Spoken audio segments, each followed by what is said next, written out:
कहते हैं कि ये अगर कुछ हो रहा है तो कांग्रेस ने किया, और उसने जो है 70 साल में लूटा, तो और उन्होंने 70 साल में लूटा, आप 7 साल में लूट लिए, तो वो फर्क क्या है?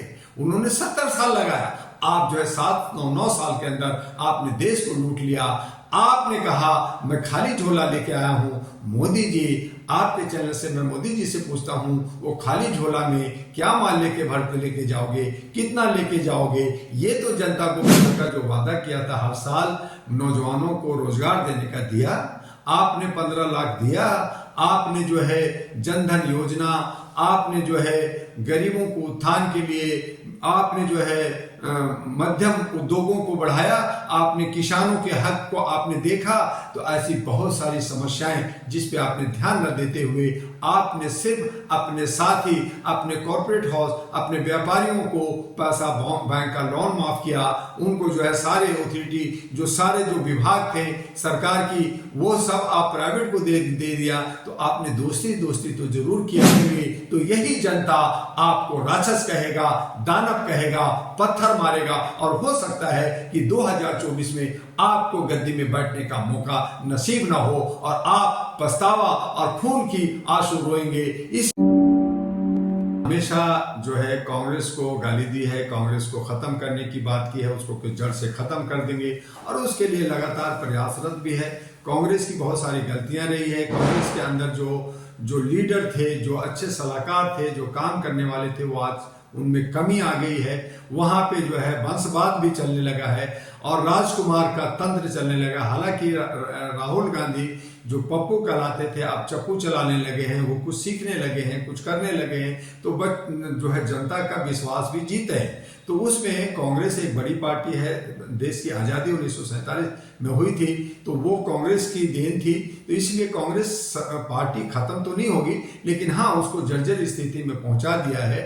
और जो आज की सरकार जो 10 साल पूरा होने जा रहा है और अगले 2024 के अप्रैल में चुनाव होने जा रहा है, तो इन 10 सालों में बीजेपी ने देश को लूटा है, देश को खोखला किया है। संविधान का जो है बहुत ही उसकी धज्जियां उड़ा दी गई है और हमारे नौजवानों को बेरोजगार बनाया है। तो वो तो कहेगी, क्योंकि ये सब नेता लोग जो है जुमलाबाजी कहने में, बोलने में बहुत मास्टर होते हैं, मार्केटिंग करने में मास्टर होते हैं। इसीलिए ये नफरत की राजनीति करते हैं, धर्म कर्म की राजनीति करते हैं, जात पात की राजनीति करते हैं, समुदाय को लड़ाते रहते हैं कहीं यहाँ वहाँ। और सारे नेता ये सब खून से रंगे हुए हैं। ये सब ये जो है लोग जो है, मोदी जी कहते हैं कि कांग्रेस एक समुदाय को दूसरे समुदाय से लड़ाने का काम करती है कुर्सी पाने के लिए। नहीं, ऐसा नहीं। कांग्रेस ने किया तो आप क्या कर रहे हैं?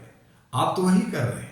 आपने मुझे ये बताइए मोदी जी, आपके चैनल से मैं पूछना चाहता हूं मोदी जी से कि आपने क्या 2 करोड़ का जो वादा किया था हर साल नौजवानों को रोजगार देने का दिया? आपने 15 लाख दिया। आपने जो है जनधन योजना, आपने जो है गरीबों को उत्थान के लिए, आपने जो है मध्यम उद्योगों को बढ़ाया, आपने किसानों के हक को आपने देखा। तो ऐसी बहुत सारी समस्याएं जिस पे आपने ध्यान न देते हुए आपने सिर्फ अपने साथी, अपने कॉर्पोरेट हाउस, अपने व्यापारियों को पैसा बैंक का लोन माफ किया, उनको जो है सारे अथॉरिटी जो सारे जो विभाग थे सरकार की, वो सब आप प्राइवेट को दे दिया। तो आपने दोस्ती तो जरूर किया, लेकिन जनता के साथ विश्वासघात किया।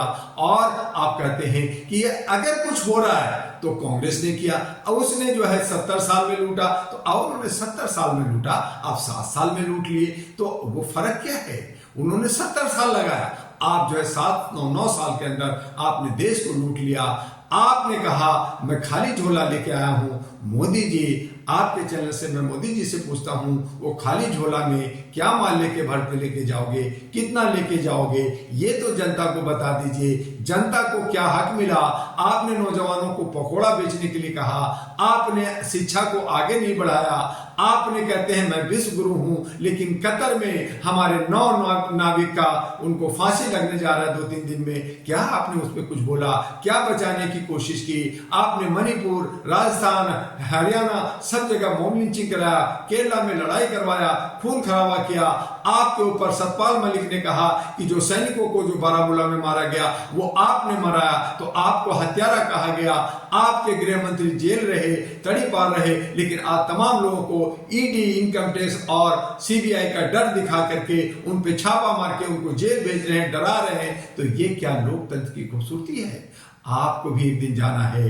मोदी जी और हमारे अमित शाह जी, हम आपसे हाथ जोड़ करके इस दिवाली पे प्रार्थना करते हैं कि दीपक जलाना है तो दिल से जलाइए। आपका जनसंघ का पहला चुनाव चिन्ह दीपक ही था, बाद में कमल आया, तो आप कमल को भी खिलाइए, लेकिन जनता के बीच में समानता, एकता और भाईचारा लेकर के मानवता को बचा करके देश को बचाने की बात कीजिए, लोगों को खुशहाल कीजिए। आप विश्व गुरु हो जाएंगे, आपको कल भगवान भी मानेंगे। लेकिन अगर आप गलत करेंगे तो यही जनता आपको राक्षस कहेगा, दानव कहेगा, पत्थर मारेगा, और हो सकता है कि 2024 में आपको गद्दी में बैठने का मौका नसीब ना हो और आप पछतावा और खून की आंसू रोएंगे। इसलिए सचेत जाइए, जाग जाइए। यही दिवाली तब हमारी दिवाली और सही माने में दिवाली होगी। आप कर्नाटक में येदियुरप्पा के जो बेटे हैं उनको बीजेपी अध्यक्ष बना दिया जाता है। मोदी जी कहते हैं परिवारवाद से लड़ रहे हैं, कैसे देखते हैं?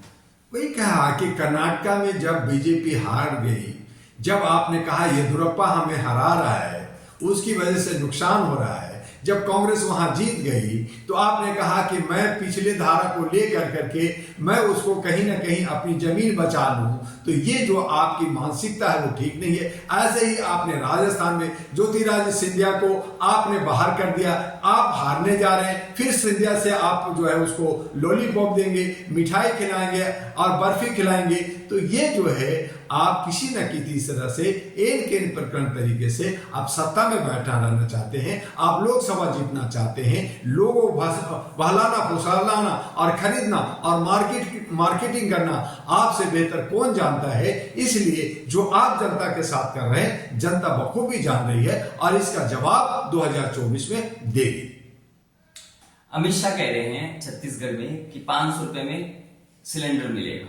यूपी में जो कहें बीत गया, अब जो खबरें आ रही है वो ये आ रही है कि उज्ज्वल योजना वाले जो हैं उनको गैस सिलेंडर मिलेगा यूपी में।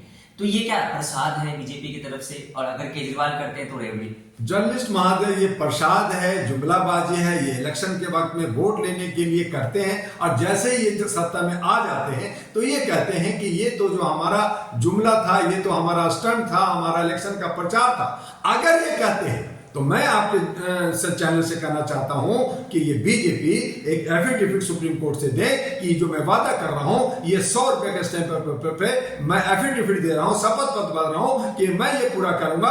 अगर ऐसा पूरा नहीं किया तो मेरा चल संपत्ति जब्त हो जाएगी और मेरी जो है लोकसभा का जो सदस्यता है वो खत्म हो जाएगी और आजीवन मैं जो है राजनीतिक में नहीं रहूंगा। ऐसा शपथ भरे और ये शपथ जो है कांग्रेस भी भरे और बाकी विपक्ष की पार्टियां भी भरे। और अगर नहीं भरते हैं तो राष्ट्रीय महागठबंधन भारत, जिसका मैं डॉक्टर दुआ चेयरमैन है, आयरा नेशनल पार्टी, ये शपथ भर करके जनता के बीच में आ रही है कि जो वादा करेंगे, जो एजेंडा बनाएंगे हम पूरा करें। इन जुमलेबाजी से बचिए, चाहे वो छत्तीसगढ़ हो, चाहे राजस्थान हो, चाहे मध्य प्रदेश या तेलंगाना हो, चाहे मिजोरम है। ये तमाम लोग बहला फुसला करके जनता को बेवकूफ बना करके, दिग्भ्रमित कर करके सिर्फ और सिर्फ वोट लेना चाहते हैं। आइए जनता जागिए, इन तमाम लोगों को हरा करके मानवता के आधार पे सुशासन लेने के लिए आप जो है राष्ट्रीय महागठबंधन भारत और आयरा नेशनल पार्टी के साथ आइए। आपका पार्टी होगा, क्षेत्रीय लोग होंगे, आपके क्षेत्र से आपके नौजवान महिलाएं की बराबरी का 50% महिलाओं के हम अधिकार देंगे। आइए, आपका स्वागत है। इन तमाम लोगों को